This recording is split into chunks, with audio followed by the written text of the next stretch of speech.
ಧರ್ಮಸ್ಥಳದಲ್ಲಿ ಬುರ್ಡೆ ಗ್ಯಾಂಗ್ ಮಹೇಶ್ ತಿಮ್ರೋಡಿ ರಾಯಚೂರು ಮಾನವಿಗೆ ಹಾಕಿದಾರಲ್ಲ, ಅವರೆಲ್ಲ ಇಲ್ಲೊಂದು ಸಿಕ್ಕಿಲ್ವಂತೆ, ಎಲ್ಲ ಪರಾರಿ ಆಗ್ಬಿಟ್ಟಿದಾರೋ ಅಥವಾ ಎಲ್ಲ ಕಣ್ಣಿಗೆ ಸಿಕ್ಕಿಲ್ಲ ಯಾರ ಕೈಗೂ.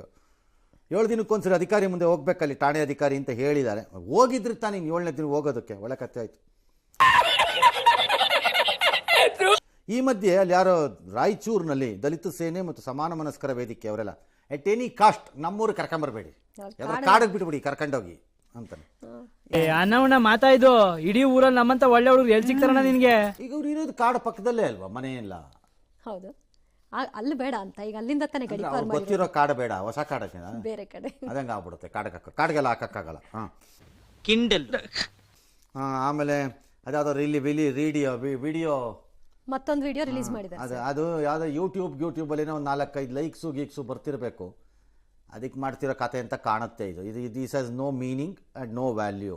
ಅದಕ್ಕೆ ಯಾವ ಎವಿಡೆನ್ಷಿಯಲ್ ಇದೂ ಇಲ್ಲ. ಅದಕ್ಕೆ ಯಾವುದೋ ವ್ಯೂ ಬರ್ತಿರಬೇಕು ಅಂದಷ್ಟು ಮಜಾ ತಗೋತಿರ್ಬೇಕು. ಹಂಗಾರೆ ಈ ಬಡತವಿಂದ ದೇಶ ಉದ್ಧಾರ ಆಯ್ತದ. ಇನ್ನು ಶವ ಹೂತಿರೋ ಬಗ್ಗೆ ಚಿನ್ನಯ್ಯ ಅದೆಲ್ಲೆಲ್ಲೋ ಬುರುಡೆ ಬಿಟ್ಟ ಇದ್ದಾನೆ. ಆದರೆ ಇದರಲ್ಲಿ ನೀನು ಬುರುಡೆ ದಾಸ ಫಸ್ಟ್ ಆಫ್ ಆಲ್ ನ್ಯಾಯಾಧೀಶರ ಮುಂದೆ ನಿಂತ್ಕೊಂಡಿದೀಯ. ಇನ್ನು ಹಿಂದೆ ಬಿಟ್ಟಿದ್ದು ಬುರುಡೆ ಈಗ ಹಾಕಿದ್ರೆ ಯಾಕೆ ಜನ ಬುರುಡೆ ನೋಡಬೇಕು? ಮಾತೇ ಇಲ್ಲ. ಅದ್ರ ಮೇಲೂ ಜನ ಅದನ್ನ ನೋಡ್ತಾ ಇದ್ದೀವಿ ನಾವು.